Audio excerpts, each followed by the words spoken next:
Baginda Rasul Nabi Muhammad sallallahu alaihi wasallam beliau bersabda di dalam hadis ke-542 yang diriwayatkan oleh Imam Tabrani yang datangnya daripada sahabat Abdullah bin Abbas radhiyallahu anhuma, kata baginda Rasul Nabi Muhammad sallallahu alaihi wasallam, al-hiddatu ta'tari khiyara ummati. Ketegangan itu selalu ada pada umat-umat baginda Rasul Nabi Muhammad sallallahu alaihi wasallam yang terpilih oleh Allah. Kata baginda Rasul Nabi Muhammad sallallahu alaihi wasallam, al-hiddatu ta'tari khiyara ummati. Ketegangan selalu ada pada diri umat baginda Rasul Nabi Muhammad sallallahu alaihi wasallam yang mereka terpilih oleh Allah Subhanahu wa taala. Maknanya apa? Maknanya hamba yang dipilih oleh Allah Subhanahu wa taala pada saat mereka melihat ada kemungkaran di hadapan mereka, maka ghirah atau marah atas hal tersebut itu ada di dalam umat baginda Nabi Muhammad, dan itu orang-orang yang dipilih oleh Allah Subhanahu wa taala.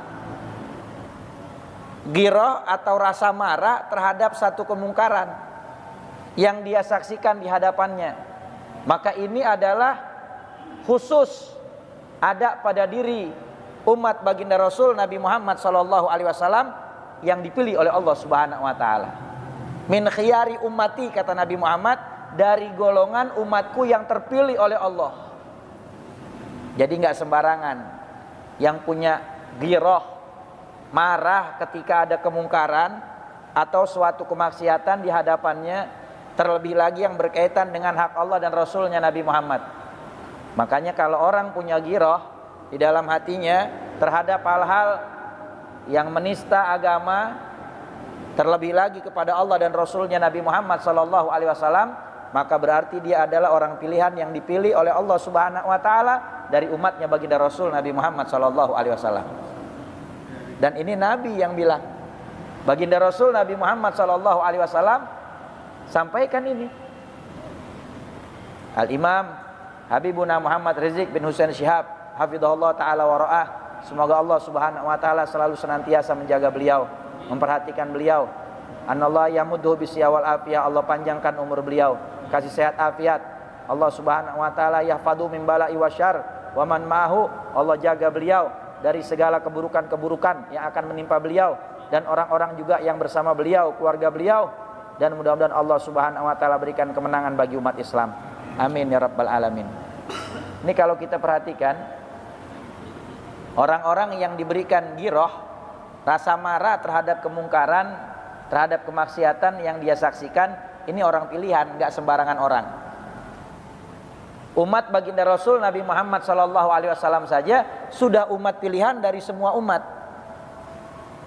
Allah katakan di dalam Al-Qur'an, kuntum khaira ummatin ukhrijat linnas ta'muruna bil ma'ruf wa tanhauna 'anil munkar wa tu'minuna billah. Kalian adalah umat yang dipilih oleh Allah Subhanahu wa taala, yang dikeluarkan ke muka bumi menjadi sebaik-baiknya umat, kata Allah.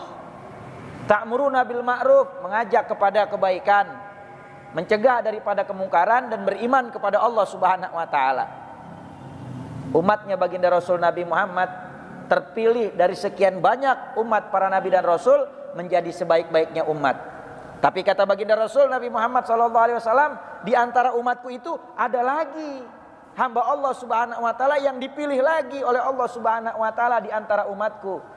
Kata Nabi, al-hiddatu ta'tari khiyara ummati, rasa ghirah atau marah terhadap sesuatu kemaksiatan yang dia saksikan di hadapannya, terlebih lagi penistaan terhadap agama kepada Allah atau Rasulnya baginda Nabi Muhammad SAW, maka sifat ini apabila ada pada diri seorang hamba Allah, berarti tandanya min khiyari ummati, dia adalah orang yang dipilih oleh Allah Subhanahu wa taala dari umatnya baginda Rasul Nabi Muhammad. Jadi orang pilihan di antara orang-orang pilihan.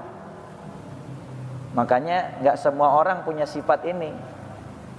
Banyak di antara kita yang mungkin kemaksiatan di dalam rumah kita enggak peduli.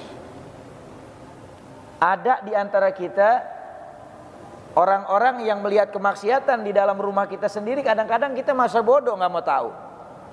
Istrinya nggak pakai kerudung, nggak nutup aurat, anaknya nggak nutup aurat, anaknya nggak sholat, istrinya tidak mau ibadah, atau mungkin suaminya tidak mengerjakan sholat, tidak menafkahi istri dan anak-anaknya, melakukan kemaksiatan yang diharamkan Allah, tetapi dibiarkan, tidak diberi peringatan. Masa bodoh amat, nafsi-nafsi.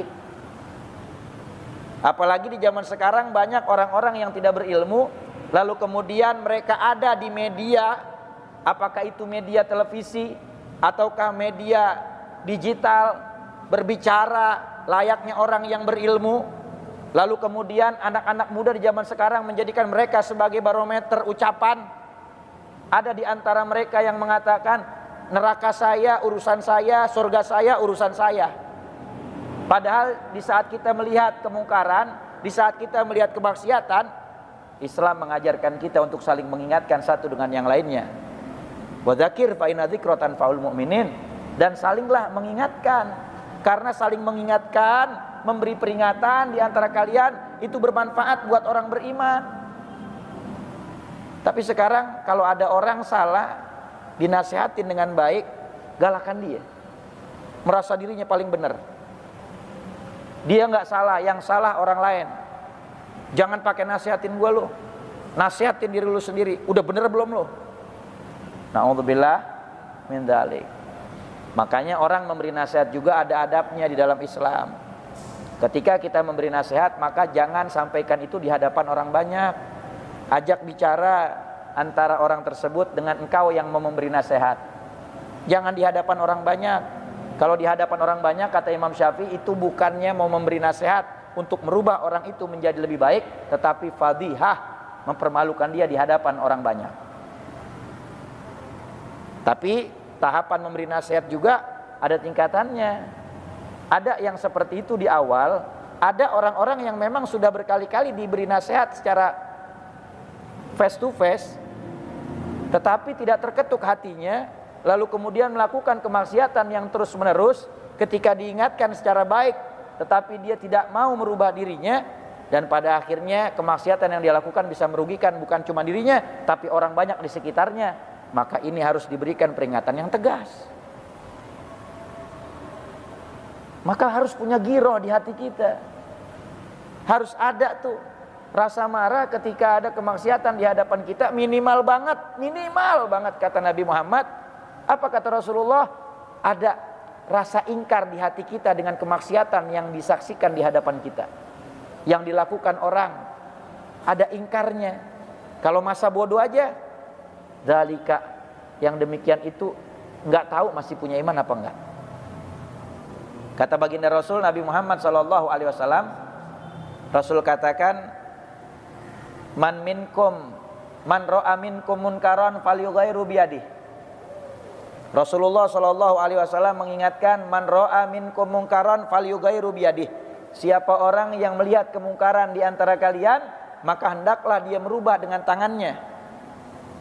Fa illam yastati fabilisani, kalau dia enggak mampu merubah kemungkaran itu dengan tangannya, maka rubahlah dengan lisannya.